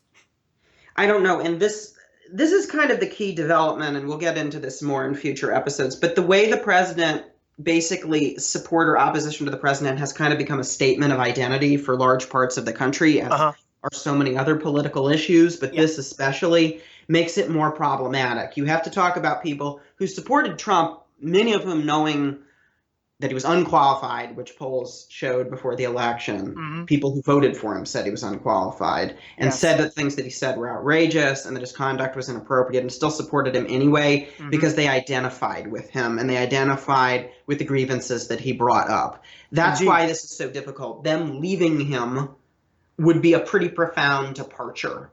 And I don't think that that's going to happen anytime soon. To be honest with and you have to remember the way that congressional districts are drawn. Gerrymandering. If the president was elected, if we gave electoral votes based on congressional districts, his supposed electoral landslide, he won narrowly in the electoral vote, but he would have had an electoral landslide much greater if it had been done in that way. Yes. Because of the way congressional districts are drawn. So it's in the interest of many individual Republican members to continue to support the president come what may. Yeah. So to summarize both of our thoughts, I assume this is not the death knell for the Trump administration. Yeah. But it is a major shock to the system, as it were. And for the intellectual buffet, Josh, what have you brought to the intellectual buffet? Well, to absolutely no one's surprise, I brought another conspiracy theory. Oh my God, they're coming out so quickly. The alt-right's like a conspiracy theory factory. I think that's actually probably more accurate than funny. Yes. This one comes to us from a lovely individual by the name of Jack Pusovich. And he was one of the people who had done some quote-unquote reporting around the Pizzagate incident, which confirmed it, actually. I'm very familiar with this person. And he made the claim that... You think by reporting, you presumably mean wild and unfounded speculation? Yes. Wild and unfounded speculation. Yes. And he made the claim that in a May 8th hearing, Jim Comey said under oath that Trump did not ask him to halt any investigation. And this went viral. It hit Breitbart, it hit InfoWars with Alex Jones. Yes. It hit every subsidiary website to those two. It went incredibly viral around the alt-right or conservative blogosphere. I saw it pop up in a bunch of my circles with people being like, "Oh, you thought..." Well, a bunch of the circles, we should say that you engage in sort of anthropological research rather as to engage in anthropological research or engage in yelling at people on the internet. Yeah. Essentially saying, "Oh, you thought that Comey's testimony was so convincing? Well, why don't you look at this testimony? Why is this any less convincing?" And that would be a valid argument if there was any validity to the actual claim, but there isn't. This claim comes from Comey's testimony on the Clinton investigation, which was incredibly controversial because Comey actually got several facts about the Clinton investigation incorrect. Really? He did. You mean he didn't do his research before he started attacking his political opponent? No, he did not. That's so surprising. You would think the President of the United States might take the time to get up to speed and not pass off false information and unfounded speculation as though it were fact. Yeah. You'd think. He should learn a thing or two from his supporters who are much more rigorous in differentiating truth from unfounded conspiracy theories. Thomas, I believe that what you just said is fake news. Anyway, essentially, Comey it isn't fake news if you say it in a tongue-in-cheek tone. No, it's not. You're right. It's sarcasm. or satire, depending. Anyway, essentially, the question Comey was asked had to do with whether or not the Attorney General, Jeff Sessions, or any other member of the Justice Department had asked him to drop or infringe upon the Clinton investigation, or any investigation. And Comey's response was, essentially, he said, I'm talking about a situation where we were told to stop something for a political reason. That would be a very big deal. It's not happened in my experience.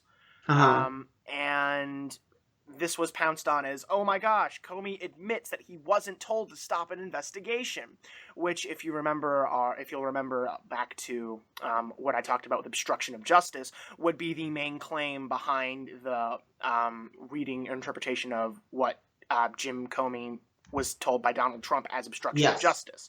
So clearly, if this theory was true, again, this would be incredibly important, but it's not referring to Donald Trump. It's not referring to the executive office in any way, shape, or form, minus the Department of Justice. And there was a clear limitation to the sentence, to the question being asked. Also, something particularly amusing is, if you would like to see Mr. Pasovich's journalistic credibility go out the window, he actually blocked the specific question that Comey was answering with a copy-paste more tab from his iPhone, where he highlighted the section that was relevant and posted it to Twitter. So that's not very good. Suffice to say, this is entirely irrelevant. Comey did no such thing by claiming that Trump did not, in fact, ask him to end the investigation, both in his memos, which were written on May 15th or before, released May 15th or before, and in his sworn testimony and written testimony. He claimed that Donald Trump did, in fact, ask him to consider dropping the investigation against Michael Flynn. And he's never deviated from that standpoint, as far as I can tell. But that's not the only thing I brought to the intellectual debate. No. Nope. Today's Trump Day, you see. Donald Trump has... No. So, Josh, I have to correct you. Yes. Until at least January of 2021, it seems that every day in the world, not just in the U.S., is going to be Trump Day. It's National Trump Day. No, which also, by the way, today is Russia Day. It's a national holiday in Russia. Coincidence? Is it Russia Day? Wow, that's amazing. Yeah, we'll talk a little more about what's going on in Russia in a future episode, but I just wanted to point that out. Yeah, that is pretty hysterical. So, as our listeners may be aware of, Trump had... Thomas, we're talking about a travel ban. It's not about Russia. Inspired by a wave of patriotism coming from Eurasia, but you were saying... Oh, my Lord. So I was saying that Trump's travel ban was submitted to the Supreme Court for review. Yes. But unfortunately for the office of the Solicitor General, Donald Trump can't keep his mouth shut on Twitter, or his fingers stop, or keep his fingers to himself on his phone keyboard. He made several tweets in which he said that he preferred the original version of the travel ban, which specifically mentioned religion. He actually used the word ban. I don't think he said Muslim ban, but he used the word ban, definitely. He used the word ban.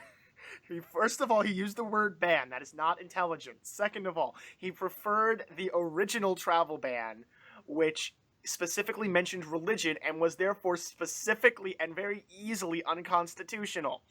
Third, he called the new travel ban a, quote, politically correct, watered-down version of the original travel ban, when his attorneys were making... Again, proving that the term political correctness is completely meaningless and vacuous term. Well, and his attorneys were trying to make the argument that the two travel bans were unrelated. And Donald Trump essentially torpedoed that in spectacular fashion. One of the prosecutors who was originally... So he didn't miss... So, Josh, yes. It wasn't just that the president shot himself in the foot. It might have been more spectacular than that. Oh, absolutely. He torpedoed himself in the foot. Yeah, he torpedoed himself in the foot. He might have actually torpedoed himself in the head when it came to this issue. Which, if a submarine is in a position pointing down to torpedo you in the foot, that means that submarine is probably sinking. I don't think very submarines can apt, Thomas. shoot straight downward toward the Earth without there being significant consequences. They tend not to be able to. No, This metaphor is out of control. this is we need to stop this. So it's entirely possible that because he could not resist getting in a few more cracks on Twitter, Donald Trump has actually completely eroded his case with the Supreme Court. His attorneys might have to seek another case or another sort of argument that they can make, of which I can't really see very many, seeing as his revised travel ban was also considered to be unconstitutional by appeals court judges and circuit courts. So I don't... Can I ask a question, a provocative question about the travel ban? Okay, absolutely. So there is some speculation. So you would probably agree that the travel ban was orchestrated pretty much by Bannon, that this is the Bannon influence at work, correct? Well, okay. I mean, we've seen Bannon specifically come out and support the travel ban on multiple Well, we know he occasions. supports it, but we think he might honestly be behind it. Like, the that's original the travel influence. ban, most certainly. Yeah. So do you buy into the idea that perhaps Trump may not even really be interested in getting this thing implemented, that it was more of a PR exercise at the beginning of his administration? I think that if it was a PR exercise, he's done more than enough to indicate that his administration supports these policies. Yeah, like it's signaling. Like it doesn't actually matter if this becomes policy. It's more the statement of identity toward his supporters that they support this clash of civilizations narrative that Bannon leads. It's really dark view of the world. I can understand that perspective, but I don't think that appealing up to the Supreme Court really demonstrates any of that. It just keeps it in the news. It keeps it in the news, but he could have also just talked about how he tried to pass a travel ban and court struck it down and how that's ridiculous and how the president should have the right to do it. He wouldn't have had to actually propose to implement it to the Supreme Court. If the Supreme Court overturns the lower court decisions, which they can do, they probably won't, but they can do, and it's worth remembering that, then Donald Trump has implemented this travel ban and he's gone through great expense to do it. He's also damaging his own credibility by doing so. Well, I don't think that's really at risk, but what I'm just going to go out on a limb on that one. This is probably gross over-speculationism on my part. That's a new word that I've just made up. But he seems to do better, and Bannon and other people around him, and I think Trump himself recognizes this, that when he's engendering opposition, like the protests at the airports against him, that plays better to his base. It works better when he has an enemy to go out against him. Like there was some suggestion that when the original travel ban was put in place, that they actually wanted those giant protests at the airports to create controversy, to create hype, and to show that Trump was going against a certain segment of the population that doesn't understand Trump and his supporters. Yeah. Does that make sense? That does make sense, but you're not going to get the same kind of mass protest that you got when the travel ban was initially implemented when it goes to the Supreme Court. So if that's... There's never protests outside the Supreme Court. No. If that's Trump's gamble, then he's failed, essentially. And there are better ways of keeping travel ban, the culture war narrative, the clash of civilizations narrative, things like that in the news than submitting... Like going to Saudi Arabia and calling Islam one of the world's great religions. That's a thing. Wonderful. It's a wonderful way to... Yep, that's a good one.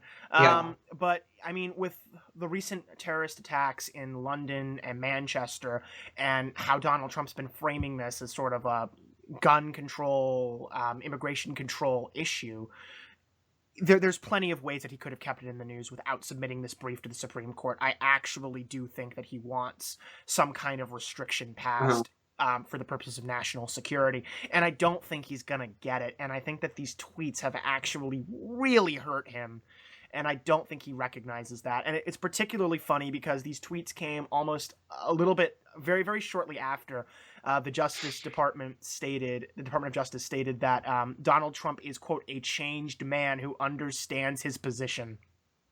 That's very funny. It's incredibly funny. But I want to dwell on.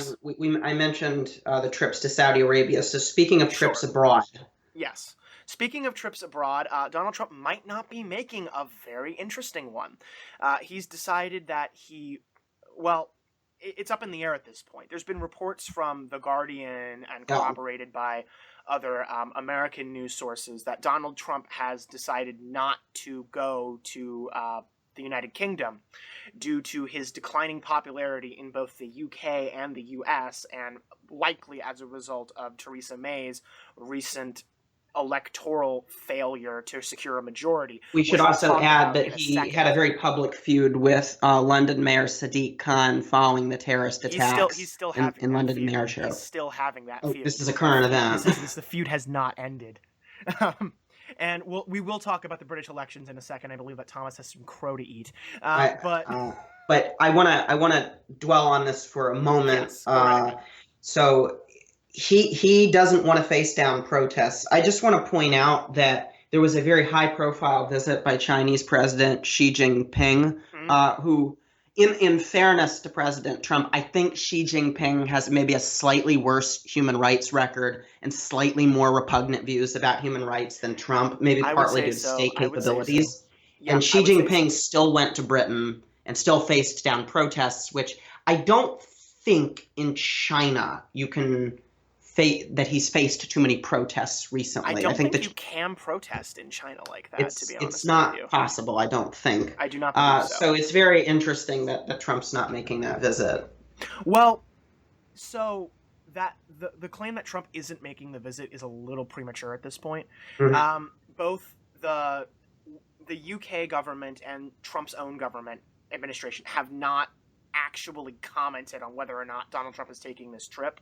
Yeah. So the rumor that Donald Trump isn't making the trip is still unconfirmed, but there also hasn't been a repudiation from the American government or the United Kingdom's government that Donald Trump is in fact making this trip. Typically, Donald Trump is a very vocal Twitter user, and pretty good about telling us what he intends to do, and the fact that he's been silent on this is incredibly telling. What do you make of the idea that maybe he doesn't want to go there because he thinks staying at Buckingham Palace is a step down from staying at Mar-a-Lago? Ooh, well, I don't. I'm not sure if Donald Trump's vanity descends to that point. But that's an interesting argument, Thomas. Maybe you should bring that up in a news circle. And I can say, and I'm gonna poke fun at another world leader. I think Prince Philip is going to be very disappointed that he doesn't get to meet Donald Trump. Oh God! let's stave off that meeting for another. But we must move on. Another 2 centuries. Yes, we must move on, and that actually ends my intellectual buffet. So, Thomas, what have you brought to the intellectual buffet today? Virginians are voting in the first statewide election in the country of the Donald Trump era. Tomorrow in primaries across the state, voters will be selecting the nominees for governor for the Democratic Republican parties and for many other options. Mm-hmm. On the Democratic side, the 2 candidates have sort of been portrayed as a sort of Bernie-Hillary rematch in a way that I don't quite agree with. But it's certainly worth examining. The more moderate establishment candidate is Lieutenant Governor Ralph Northam, who is a senator from the Eastern Shore area of Virginia. He's a veteran of the U.S. Army and a pediatric neurologist. Interesting choice for a politician. I think so. Well, he's very, very popular in the Hampton Roads area where I'm from. He had a very long career in medicine before entering politics, and showed the kind of ability that a lot of moderate Virginia Democrats, notably Senator Mark Warner, of being able to appeal well across the aisle. Yeah, I think that makes him a favorite in the area where I'm from in Northern Virginia as well. Yeah, well, he's had the backing of almost the entire Virginia establishment, including Governor Terry McAuliffe, Senators Tim Kaine and Mark Warner, and many other statewide officials. Mm-hmm. Yeah, very respected official. And his challenger is former Congressman Tom Perriello, who has been who's kind of reinvented himself as sort of a Bernie Sanders style populist, trying to pick up the new progressive activism within the Democratic Party. I don't quite agree with the way media outside of Virginia have portrayed this as a Bernie-Hillary rematch, because I would say that neither of these candidates resemble Bernie Sanders or Hillary Clinton in any respect whatsoever. Minus the fact that one of them is an establishment candidate and the other one is trying to appeal to a more populist base.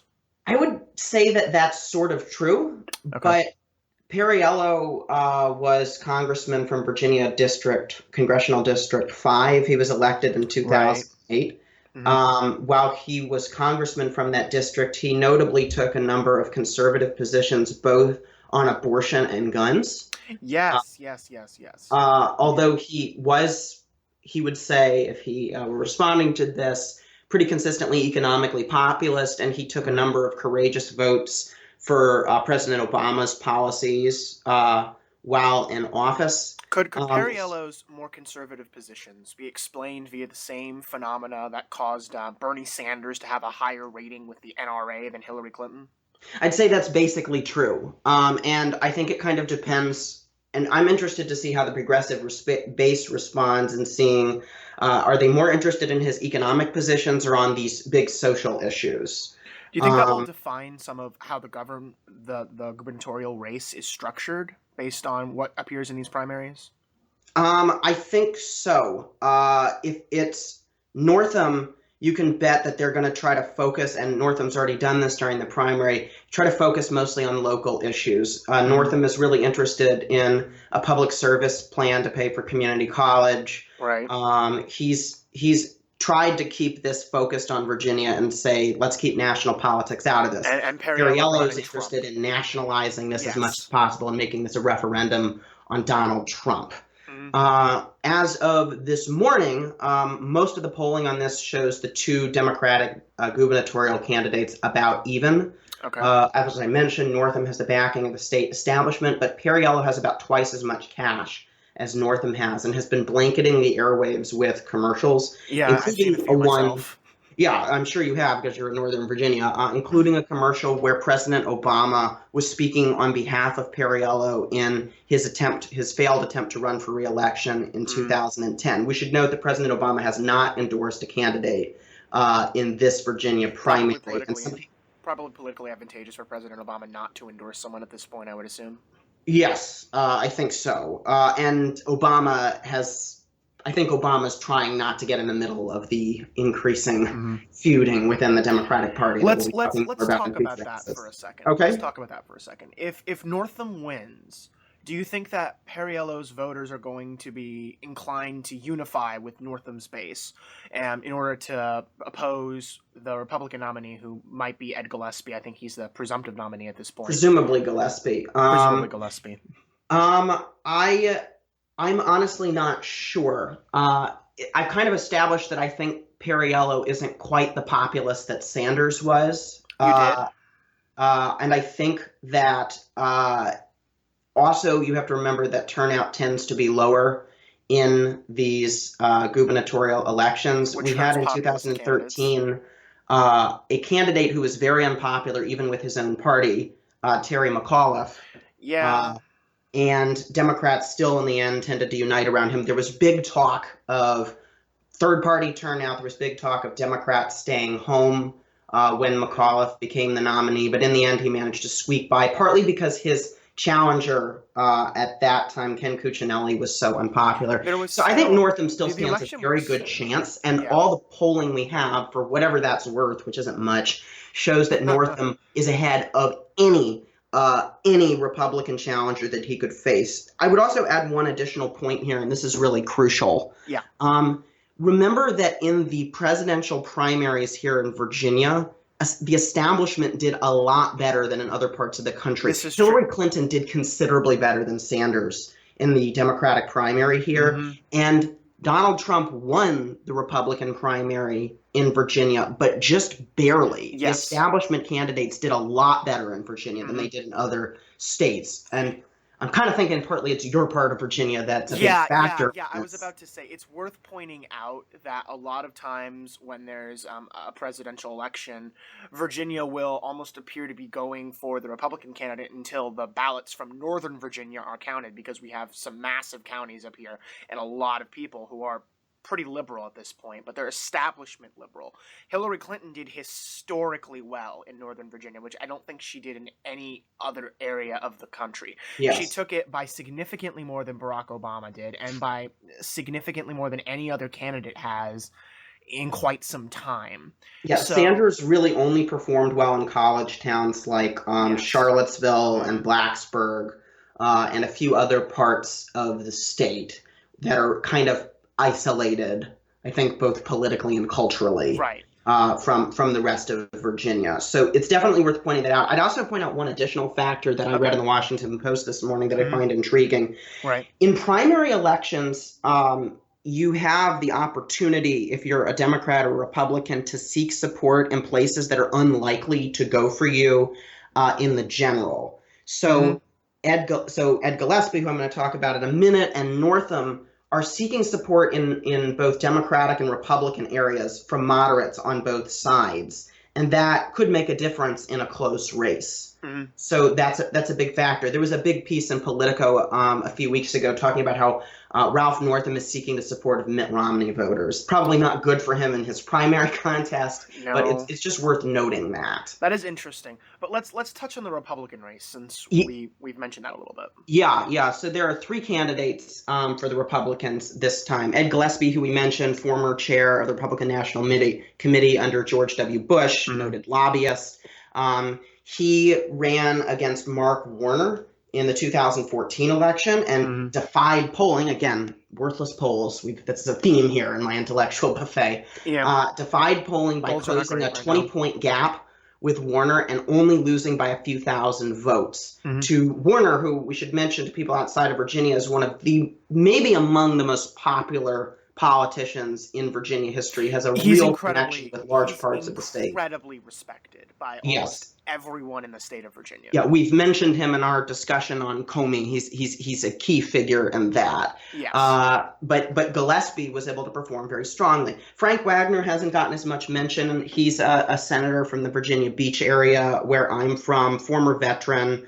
Really wonkish on transportation. I think he kind of represents sort of the technocratic conservatives of the Paul Ryan camp. Not exactly an influential part of the party at the moment. No. But Corey Stewart, I would just love to talk about because we just love to mention controversy. So Corey Stewart was the chair of the Board of Supervisors from Prince William County in Northern Virginia and noted in his anti-immigrant and pro-Confederate positions in the capital of the old Confederacy. Yes. The Civil War is playing a big role in Virginia politics in 2017. I just want to read a section from the Washington Post yesterday describing Stewart. He has welcomed support from white supremacists and others on the far right. Stewart has derided political correctness and says he admires Donald Trump's style of blunt talk without apology. He chaired Trump's presidential campaign in Virginia in 2016, and until he was fired for an unauthorized protest against the Republican National Committee. So he's very anti-establishment, clearly.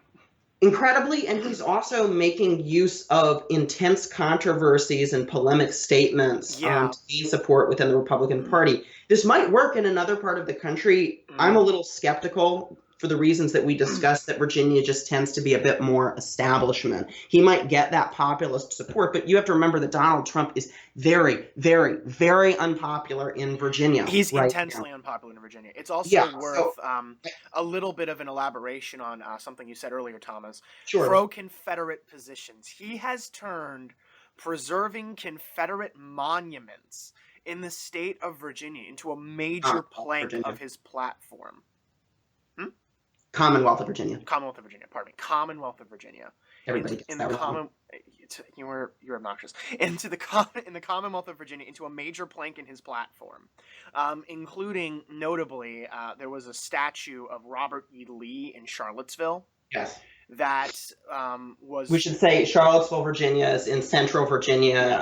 It's where the University of Virginia is located. I'll be talking a little more about Charlottesville in a second. Okay.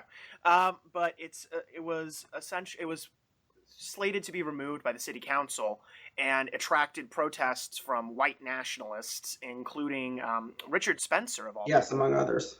Yes, and pro-white nationalism rallies, pro-Confederacy rallies, and whatnot. Josh, can I ask a question? Yes. If listeners want more information on Richard Spencer and his movement, shouldn't they listen to the first episode of the Tangents podcast? Absolutely, they should listen to the first episode of the Tangents podcast. Also, running count on Richard Spencer's punching count. It's only 3 at the moment, unfortunately. Okay, well, we'll keep listeners updated on that. 3. But tell us about these monuments and Stewart. Well, he's just been saying that these shouldn't be removed. He's been talking about how he's been using a lot of like lost cause analogies, which, if our listeners aren't familiar, the lost cause is the idea. It's not so much they did the South will rise again, but it's more the idea that the Confederates fought a losing battle against the Union, and they should be respected in their sacrifices and fighting for what they believed in, and that sort of thing. It's basically, for lack of a better term, whitewashing the Civil War.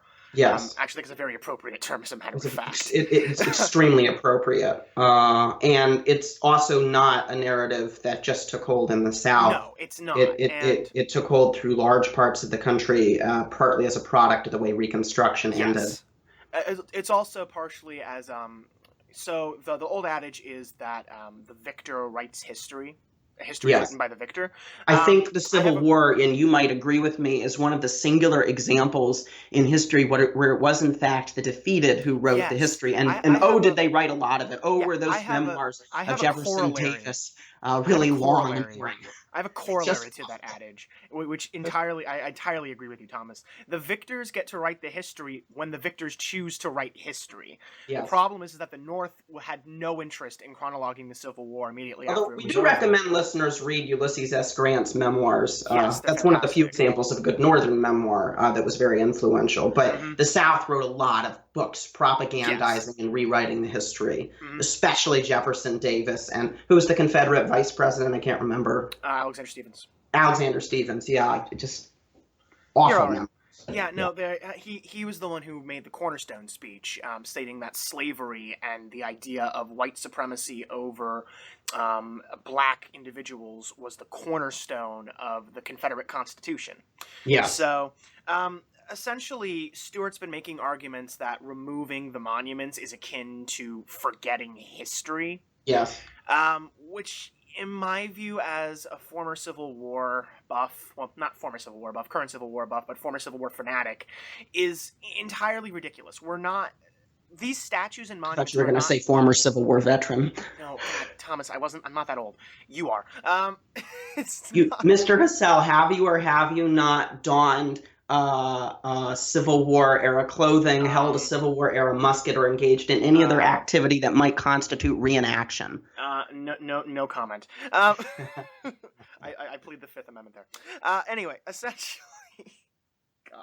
essentially, we still have battlefields.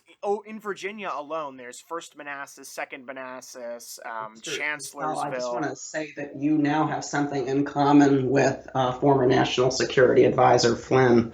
Oh, lovely. Thank you. I appreciate that. Yes, please thankfully, continue. my ties to Turkey are not quite as pervasive as his. You'd have a lot more money. Let's go with that. But essentially, I think it's ridiculous to say that removing these statues from public places, and yes, public places, not battlefields. We're not talking about ripping the statue of Lee on Traveler out of the battlefield of 1st Manassas. We're not talking about removing things from Chancellorsville, removing monuments honoring Confederate regiments, things like that. We're talking about removing statues of Confederate leaders from public cities, public courthouses, public locations like that. Statues, which we should add, a lot of which were put up during the Civil Rights Movement. Yeah, as a symbol of the fact that these areas were opposed to the changes engaged in mass resistance. Yeah, there's no reason, including Charlottesville. Yeah, and there's no reason for them to be there. Robert E. Lee doesn't have any real connection to Charlottesville. Yes. If it was at Washington and Lee University, that would be different. Well, boy, do they have we don't have time to get into Washington and Lee, but I just want to briefly ask this question. So, of course, Stewart has this, he opposes political correctness. Would you once again say that this is an example where the word political correctness is being employed, in fact, to define a very subjective, a highly subjective and questionable narrative on one side of the culture war, rather than to take any objective position about speech? Yes, I would say that that's the case. It's a cultural identifier in the Yeah. culture war. Well, if you take an objective position, you would understand why these statues would be controversial. Yeah. By attempting to pretend that these statues represent sort of the galvanization of freedom of speech and Yes. almost the sum total of American free expression, and that removing these is limiting people's free expression, you ignore the blatantly obvious for the purpose of politicization. So We should yes. add to the fact that it's not an individual putting up the statues. It's either a city council or the state that's making the speech here, and it's making the speech on behalf of the entire community. So Which objections to this are totally legitimate. Yes, and community polling. Because it's the state that's speaking on behalf of people. Right, and community polling of individuals has indicated that a lot of people do not like the statue and they would like it to be removed. And the city council themselves, the people who put up the statue in the first place, have determined that the statue should be removed. Therefore, I think it's entirely acceptable that the statue be removed. Even as someone who supports freedom of speech very, very strongly, as someone who has a deep appreciation we support for freedom of history, speech at Tangents. yes, absolutely. And as someone who has a deep appreciation for history, I don't think that any of We the support arguments... history at Tangents as well. That's blatantly obvious from our French election episode and our recent two-parter on the British No Labour matter how Party. boring you might think it is, we support it. Absolutely. I don't think that there's any real merit behind Stewart's arguments that this is limiting history and limiting expression. Well, I think you're entirely right to say that there's no merit to it, but is there advantage to it? Yeah. That's the question. Is this really going to help him in any, like, this has been done in other southern states, notably in South Carolina. There have been Republicans running in state elections and in congressional races seeking to reignite the debate about whether it was right for the state legislature to remove the Confederate flag after the shooting at Emmanuel A&E Baptist Church in Charleston. And they've done so largely taking a similar line to Stewart, that this is just political correctness on a rampage, as opposed to maybe removing a potential symbol of white supremacy from a state legislature that's supposed to represent the entire state of South Carolina.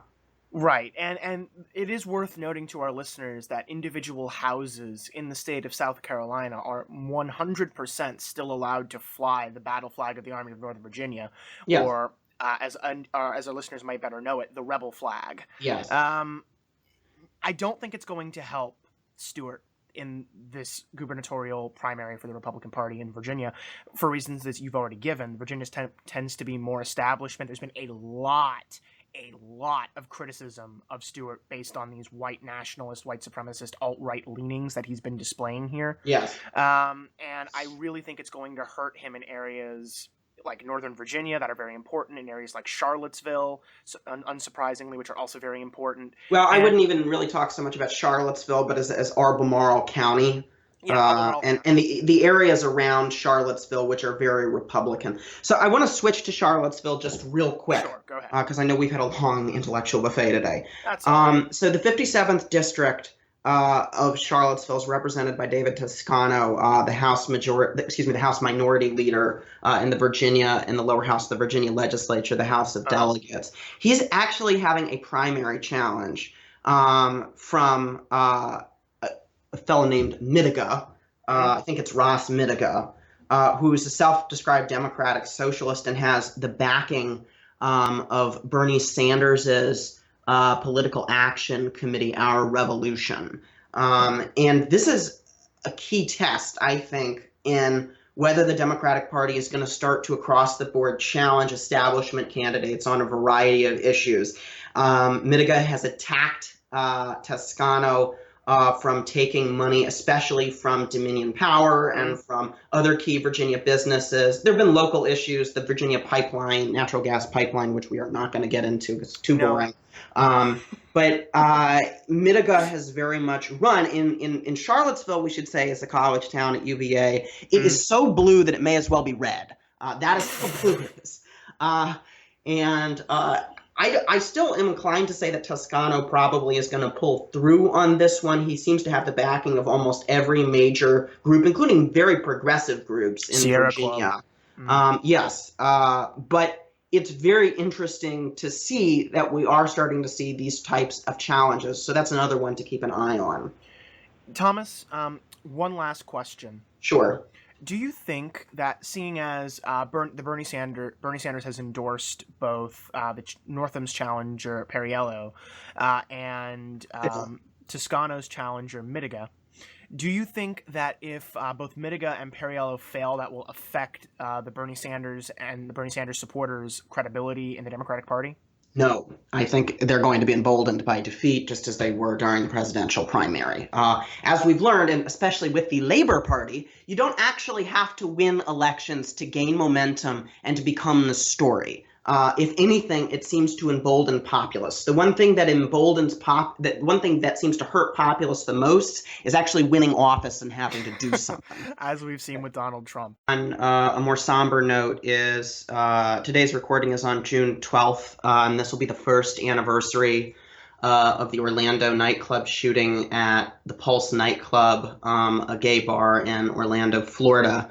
This was the worst massacre, gun massacre in U.S. history at the time.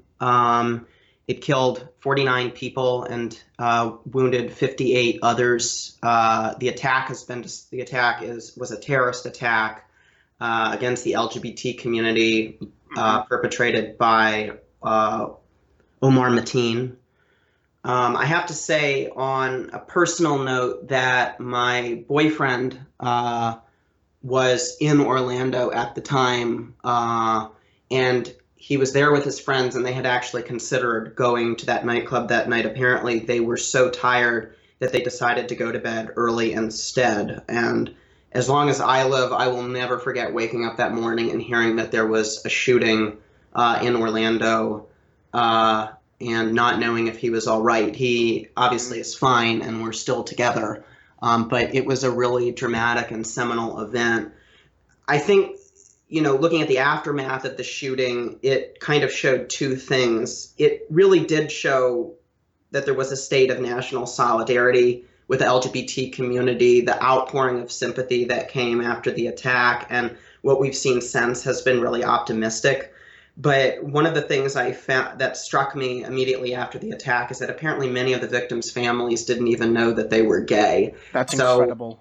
Yeah, so that is actually, frankly, reminiscent of the AIDS crisis of the 1980s. You would have gay men falling dead, and their families wouldn't even be aware of that they were gay in the first place. I take it that's something that we really don't want to replicate again. No. There has been progress since then, and what we've seen, particularly at many Pride events throughout the country, the commemorations that have occurred, the extremely touching words that President Obama made in reaction to the attack, and many others were very important and showed that this country has moved on from where it was in the 80s. And I think, if anything good can come out of that tragedy, it really is that. It's that sense that, these are people. These were young people who are just going to a club to be together, to celebrate, to be who they are, to love each other, and to have fun. To just have fun. And it's a very touching. It's been very touching in retrospect to see the commemorations that have occurred. It was almost all media outlets today marked the commemoration. There have been events held throughout the country in response to this. We just yesterday had a huge Pride event in Washington, D.C., and there'll be Pride events in other cities in the weeks to come. There was a major Pride event in Boston in which 28 survivors of the Pulse, a city that also knows terrorism, I should add. Yes, absolutely, with the Boston Marathon bombers. And they led the Pride parade, and there was a moment of complete silence, and then people just cheered when they passed. And again, I really think that indicates the national solidarity that Thomas was talking about, Yeah. which is, it doesn't absolve the tragedy. It doesn't resolve the problems that the tragedy exposed, and it doesn't make it acceptable, and it doesn't alleviate the hurt, but it does allow us as a nation to move forward from it. And I think that commemorating this event is incredibly important. I think so as well. On that somber note, that's all the time we have for Tangents today. We hope you'll join us again next time. Thank you, Josh. You're welcome. And thank you to you all for listening.